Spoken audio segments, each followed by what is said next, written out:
Pagi anak-anak sekalian. Pagi, Bu.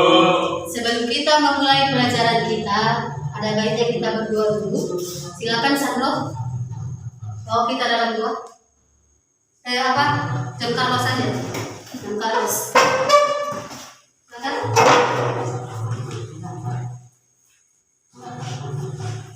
Mari kita bersama dalam doa. Puji syukur Tuhan karena berkat-Mu kami dapat mendengarkan firman-Mu ini Tuhan. Jadikan apa firman ini menjadi kehidupan kami, agar kami bisa melakukan kegiatan kami sehari-hari dengan baik Tuhan. Terima kasih Tuhan. Dalam nama Yesus Kristus Juru Selamat kami. Amin. Amin. Kita silakan duduk. Oke, kita lanjutkan pelajaran kita.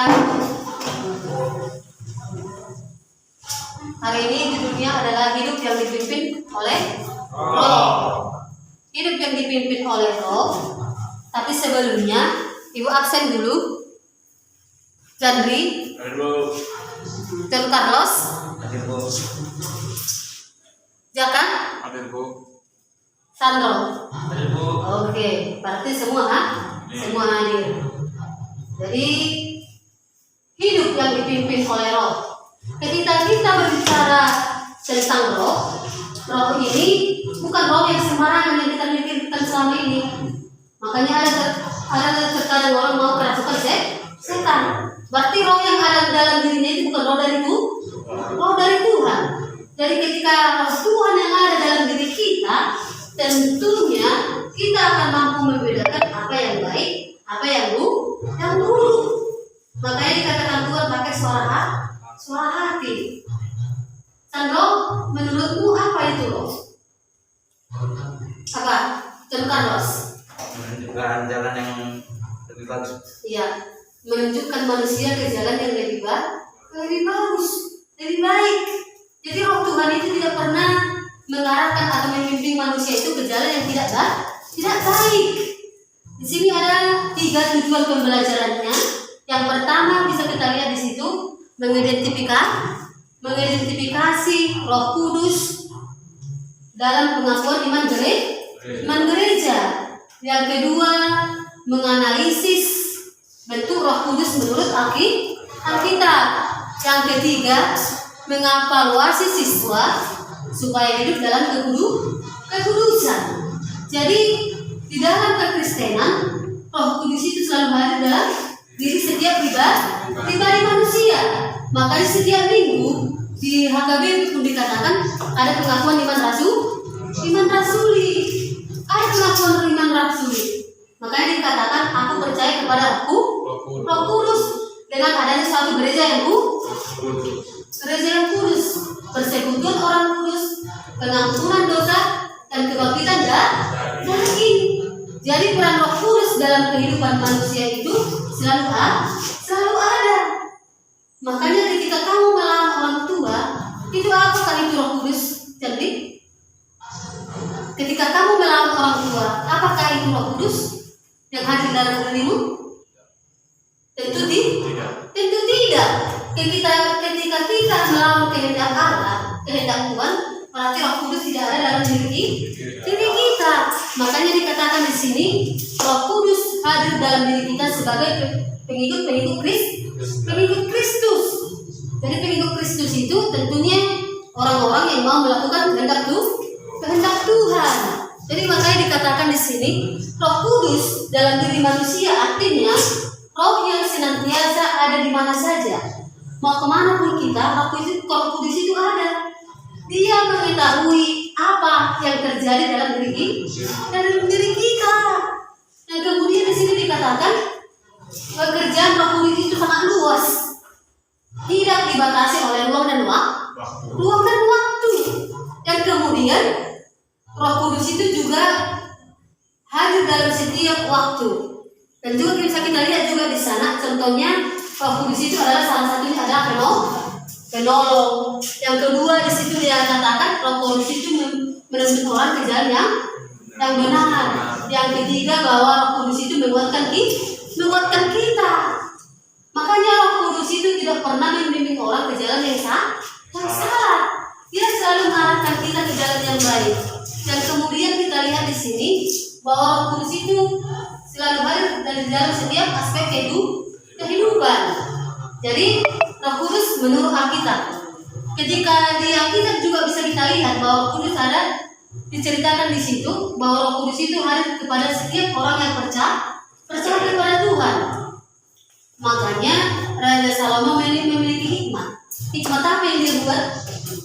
Ketika Raja Salomo dikatakan adalah raja yang berhikmat, tentu Roh Tuhan ada dalam dirinya. Ketika dia mau memutuskan suatu perkara, ketika ada dua wanita yang mengaku aku punya anak yang masih hidup, tetapi karena dia memiliki kebijaksanaan, dia bisa membedakan siapa yang salah, siapa yang benar. Di sini juga dikatakan bahwa orang Kristen yang percaya kepada Roh Kudus memampukan kita untuk menjalin hubungan yang baik dengan sesama. Dan Roh Kudus juga dipercayai oleh orang Kristen sebagai pribadi yang penolong. Berarti penolong dalam segala aspek, dalam segala hal. Sejauh ini ada yang mau kamu tanyakan? Ada yang kurang jelas? Jaga. Selama kamu mengenal yang namanya Tuhan, apa yang kamu rasakan? Roh, pernah nggak kamu rasakan Roh Tuhan itu hadir dalam dirimu?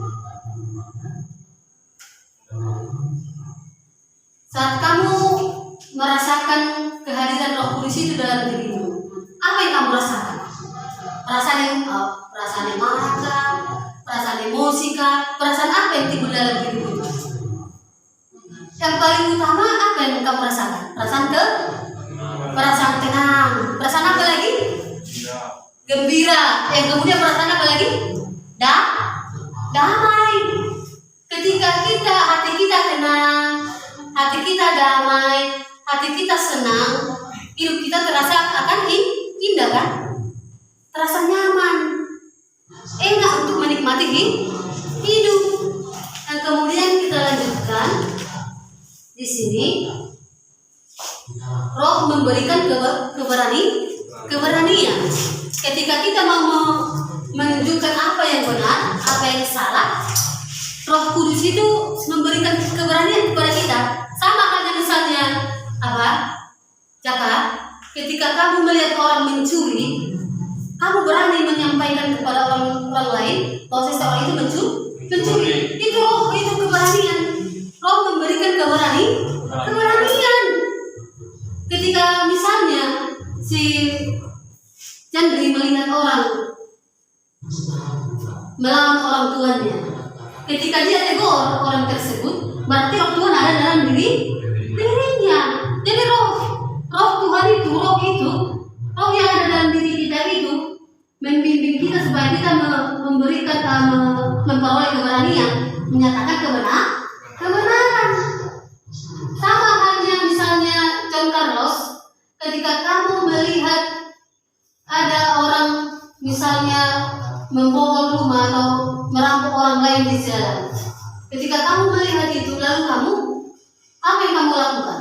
Melakukan tindak apa yang pertama kamu lakukan? Kalau ketika kamu melihat orang mencuri atau merampok, hal pertama yang kamu lakukan apa, John Carlos? Menolong. Lalu minta bantuan. Ketika kita melihat orang yang kesusahan, tergerak hati kita, berarti roh Tuhan ada dalam diri kita. Itu namanya roh memberikan keberanian. Yang kemudian roh memberikan kepada kekudusan. Kalau kita berbicara tentang kekudusan, tentunya hidup kudus itu kira-kira seperti apa ya? Hidup yang kekudusan itu berarti kita berusaha menjauhkan diri kita dari hal-hal yang tidak baik. Misalnya roh kekudusan itu berarti kita tidak bergaul dengan sembarangan. Yang kemudian menjaga tubuh kita supaya tetap sehat. Dan kemudian apa yang kita lakukan? Menjauhkan diri dari pergaulan bebas. Berarti roh kudus itu membimbing kita menjadi hidup di dalam kekudusan. Makanya dikatakan oleh Tuhan, hiduplah kudus karena aku adalah kudus. Jadi roh kudus itu selalu membimbing orang ke jalan yang baik, ke jalan yang benar. Lalu cakap supaya tubuhmu hidup di dalam kekudusan. Apa yang sudah harus kamu lakukan? Apa yang pernah kamu lakukan? Atau apa yang harus kamu jauhkan? Supaya tubuhmu hidup dengan kekudusan, apa yang harus kamu jauhkan? Tentu menjauhkan diri dari merokok, ya kan? Baru narkoba. Yang kemudian apa cakap? Apa? Sandro? Supaya tubuhmu hidup di dalam kekudusan, apa yang harus kamu lakukan? Menjauhkan diri dari apa lagi? Minuman keras. Kemudian apa? Apa lagi? Selain itu apa lagi?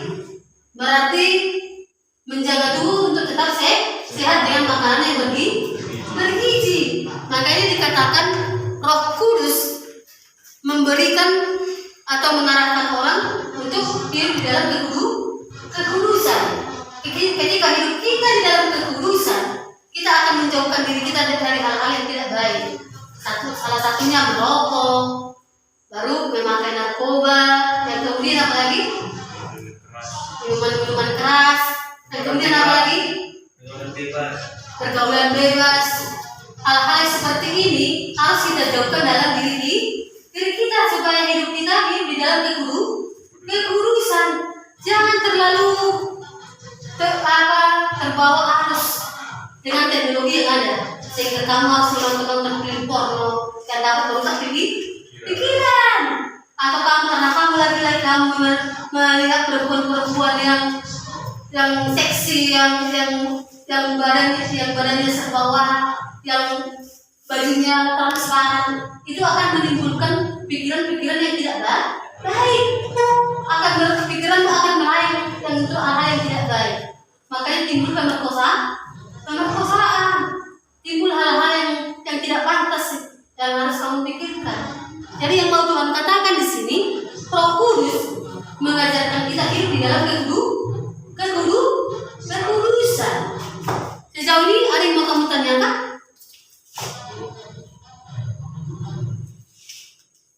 Jadi di sini karena kita sudah berbicara tentang Roh Kudus dari tadi, ada yang bisa kita simpulkan dari situ. Yang pertama adalah Roh Kudus berfungsi sebagai penolong. Yang kemudian pemimpin. Yang ketiga penghibur dan teman yang setia. Yang kedua juga dikatakan di sana, Rasul Paulus mengajarkan bahwa seorang pengikut Kristus haruslah dapat dikenali melalui buah-buah roh. Buah-buah roh itu apa yang terdapat di dalam Galatia 5 ayat 22 sampai 23, yaitu apa? Kasih, sukacita, damai sejahtera, kesabaran, kemurahan, kelemah lembutan, dan penguasaan diri. Yang ketiga kesimpulannya adalah kehidupan yang kudus diperlihatkan dalam kehidupan sehari-hari, dan pembuktiannya itu melalui perbuatan kita. Pembuktian itu yang pertama, berarti kita menyampaikan apa yang benar, apa yang salah. Yang kedua yang dikatakan Roh Kudus mengajarkan kita hidup di dalam kekudusan. Jadi intinya hidup di dalam Roh Kudus berarti hidup sesuai dengan firman Tuhan. Oke, karena waktu kita sudah mau habis, untuk tugasnya atau untuk tugasnya minggu depan, coba kamu cari apa makna Roh Kudus itu di dalam dirimu. Di sini ada dibuat ada tugas. Yang pertama yang mau kamu tulis, yang kamu mau buat di sana, bagaimana Roh Kudus itu memperbarui kehidupan manusia. Yang kedua, mengidentifikasikan kehidupan Roh Kudus di dalam kehidupan sehari-hari. Yang ketiga, memaknai peranan Roh Kudus di dalam kehidupan orang Kristen. Sejauh ini tugas kita, ada yang mau kamu tanyakan? Ada yang kurang jelas? Jelas semua? Cukup? Oke. Untuk minggu depan, saya harap silakan kerjakan tugasnya dengan baik. Kita kumpulkan untuk minggu depan. Karena waktu kita sudah mau berakhir, untuk menutup kegiatan kita saya panggilkan Jadi silakan Jadi. Mari kita berdoa. Terima kasih Tuhan yang sudah mendengarkan firman-Mu yang diberikan pada berbagai Tuhan. Semoga firman menjadi penopang hidup kami Tuhan. Dalam nama Yesus Kristus yang sudah berdoa. Amin. Amin. Silakan duduk. Oke. Karena waktu sudah berakhir. Oke, selamat pagi anak-anak sekalian. Pagi Bu. Minggu depan kita lanjutkan kerjakan tugasmu dengan sebaik mungkin. Oke. Silakan.